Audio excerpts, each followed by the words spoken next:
What's up, champs? Welcome to another episode of the Short Shifts Fantasy Hockey Podcast, brought to you by Keeping Karlsson. I'm Louis Ezekiel, joining you here on a lovely Tuesday evening. My Season 7 regular season finale here. It's been so fun having the opportunity to talk hockey with all of the great patrons and to get to reach out to all of the listeners. So thank you so much for the opportunity. It has been a great time. Can't believe it's been 7 years already. Hope you really enjoyed getting to know some new Short Shifts hosts. And we might have something for you before too long with a bunch of us hosts working together. So stay tuned. We're not done with content, but like I said, this will be my last regular season game here, or show here, I should say. You can tell it's that time of year, like a million soccer practices a day, running around to track practice to pick people up. It's the trees are budding outside. You can tell it's almost playoff hockey time. The real playoffs, of course. If you have completed your fantasy hockey playoffs, great job. I hope you did well. Hopefully the advice that you got from the show assisted you. And if you're just listening, with your season done, all the better for you, right? You're getting ready for, stay tuned into the information. Always be learning and preparing for that next season. I'll indulge myself very briefly. My season ended with a playoff run, but I was defeated by the eventual champion of my division, Astro Glacial. So well done to you. Congratulations to buddy and longtime Tier 1 manager Jordan. Jordan became the longest tenured Tier 1 manager after I fell out of Tier 1 contention and kept falling. But congratulations to him. Really exciting that he has finally, after many years, fighting for the, battling it out in Tier 1 and staying in Tier 1, which is no easy feat, to win an ultimate championship. Really awesome. Very happy for him. But let's get to the news. By no means am I going to attempt to try to replace a mega show from Sunday, but I'll at least try to give us a decent roundup of some of the weekend's news, and obviously the early week as well. Some big news: Patrick Waugh was fired from the New York Islanders, brought in Peter-DeBoer to be the new coach. We did see some line changes, at least in practice. Lee with Horvat and Holmstrom, Shen with Barzal and Ritchie is obviously the important, top six there. That means Holmstrom has moved up. Heineman has moved down to the third line. Barzal with Ritchie and Shen is probably an upgrade from Holmstrom and J.G. Pageau from last game. We'll see what it looks like on the ice.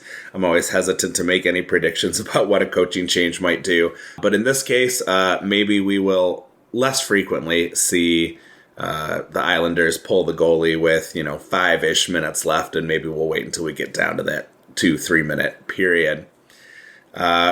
We had a milestone as Parker Kelly hit 20 goals on Sunday. He came in for some love from Jared Bednar. Said can't ignore what he's doing, scoring like a second liner. Maybe more than a second liner. Val Nichushkin, despite 2 goals today, still has fewer goals than Parker Kelly, so good on him. Could be interesting to see where he lands in the lineup, since he is playing in a way that his coach can't ignore.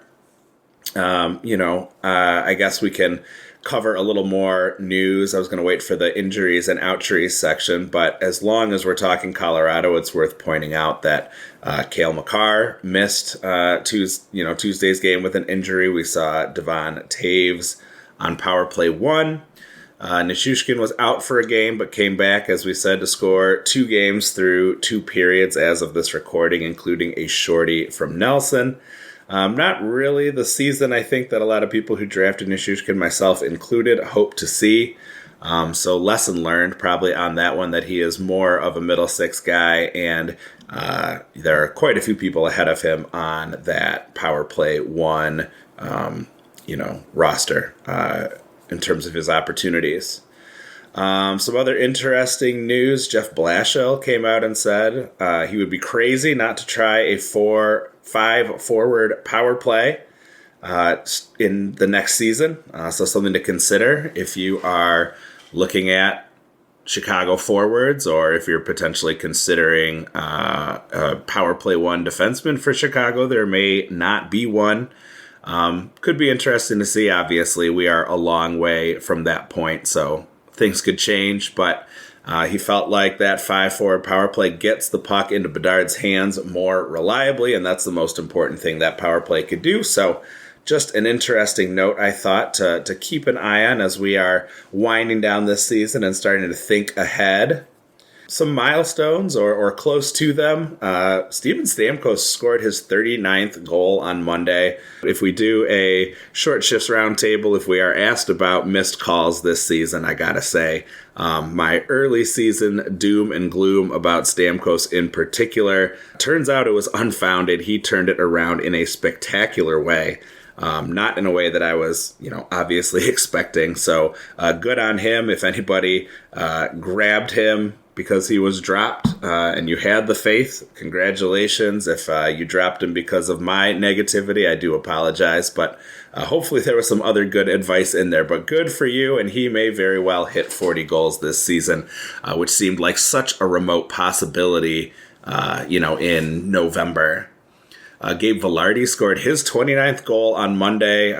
Looks poised to get up to 30 goals.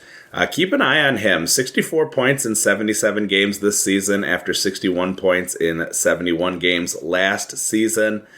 That shooting percentage is a touch high, but he seems capable of scoring around 20%. He's done so the last 3 seasons. And he has seen his shot volume increase year over year, although last year it was down a bit on a per game basis.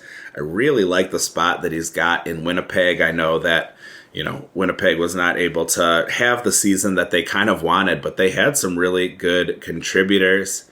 I guess as long as we're talking about them, it's worth bringing up Mark Scheifele, who's on a hot run, 3 goals, 11 assists, 17 shots in his last 7 games, 5 multi-point games in that span.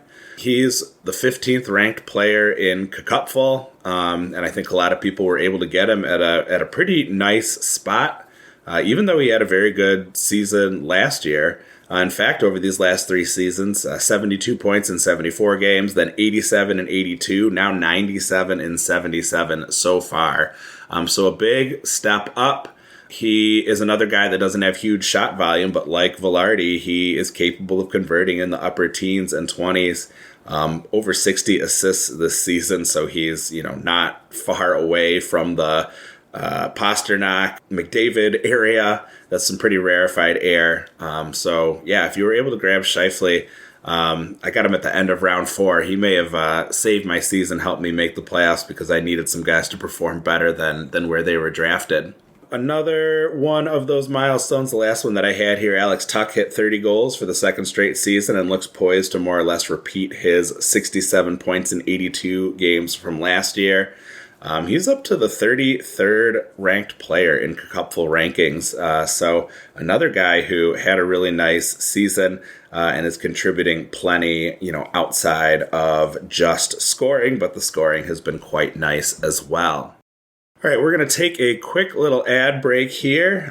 When we come back, we'll talk about some injuries and outjuries, and then I've got a few more hot and cold streaks to share with you here in this for many people, the final week of their fantasy season. We'll be back. You're listening to Short Shifts. Welcome back to Short Shifts. Lots of different injury and outjury news. A lot of it maybe that short-term kind of maintenance stuff, especially for teams that have clinched a playoff spot.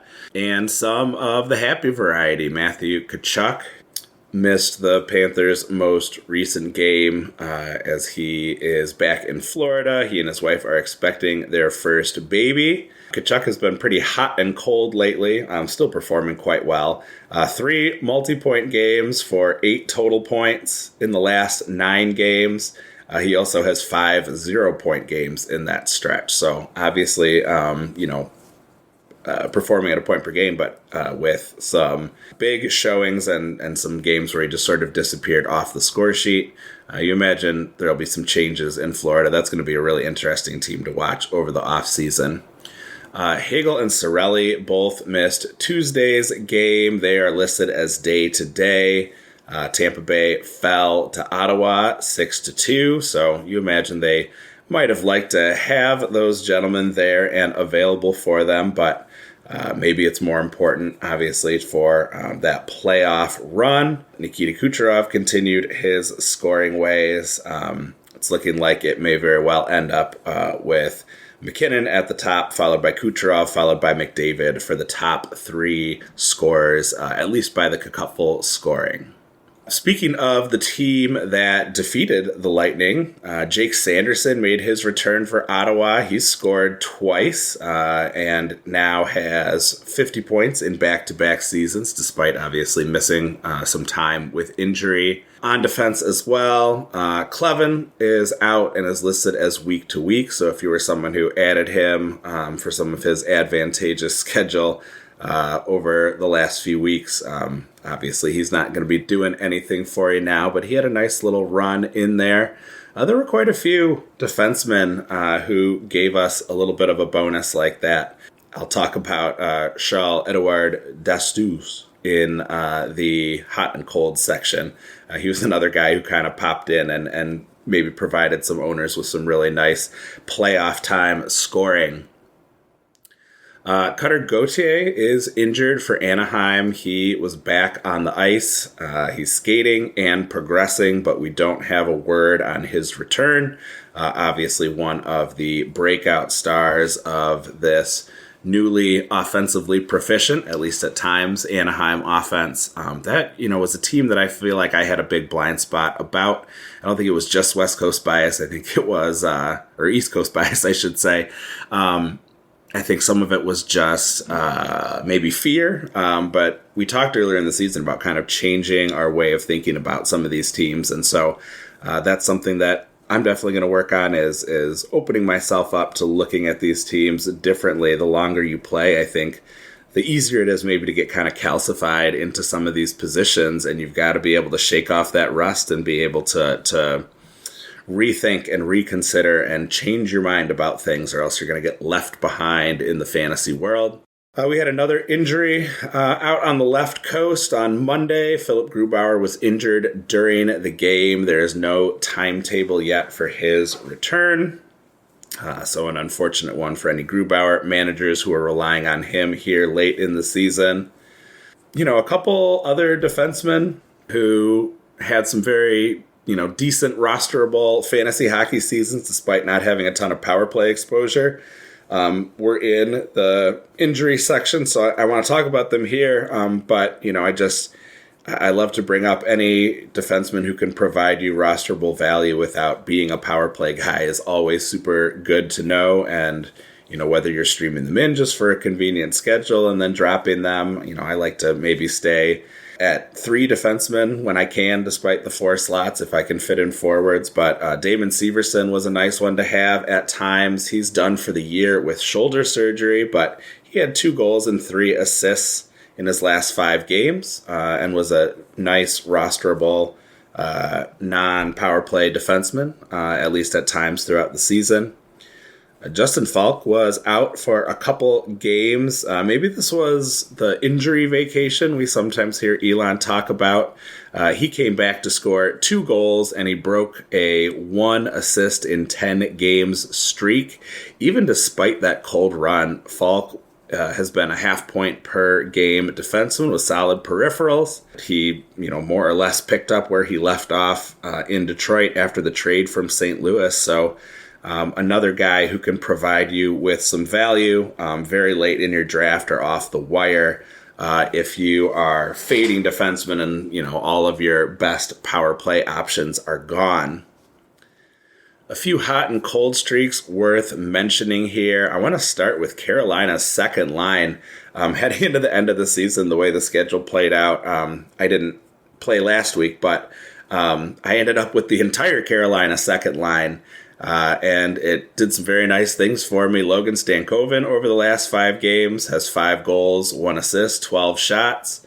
He's playing usually about 15 minutes, but he got 20 minutes, as did his line mates Jackson Blake and Taylor Hall during this 6-5 win over Boston Tuesday. I don't think they all hit 20 minutes, but they were all in kind of that 19-20 range.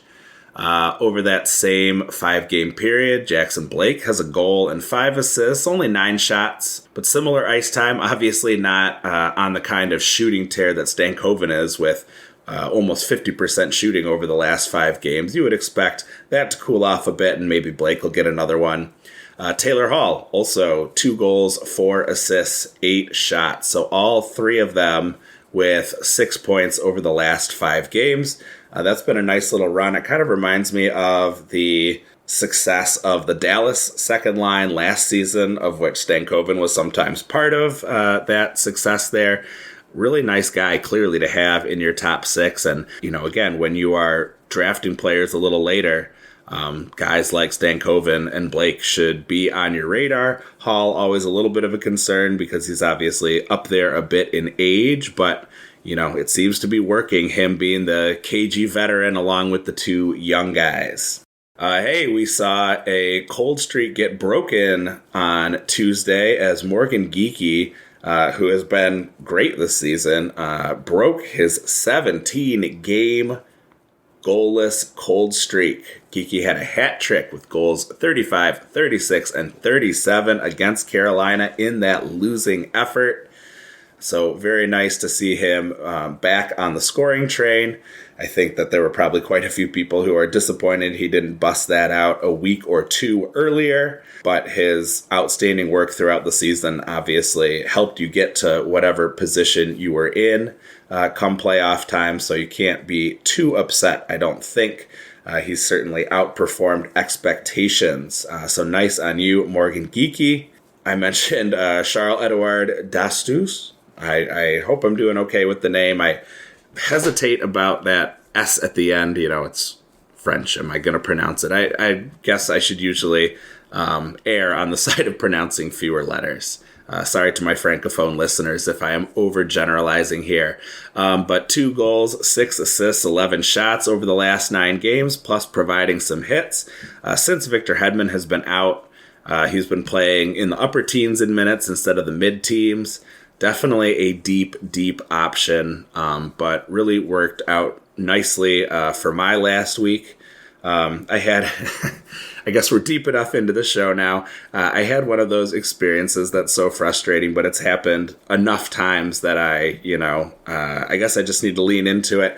I had just an absolutely outstanding week of scoring the week after I was eliminated from the playoffs, so I'm playing for 5th place in the division, and I would have beaten any other team that would have been faced up against me, but alas, it was after a losing effort. Like I said, my opponent Astro Glacial had just a great run.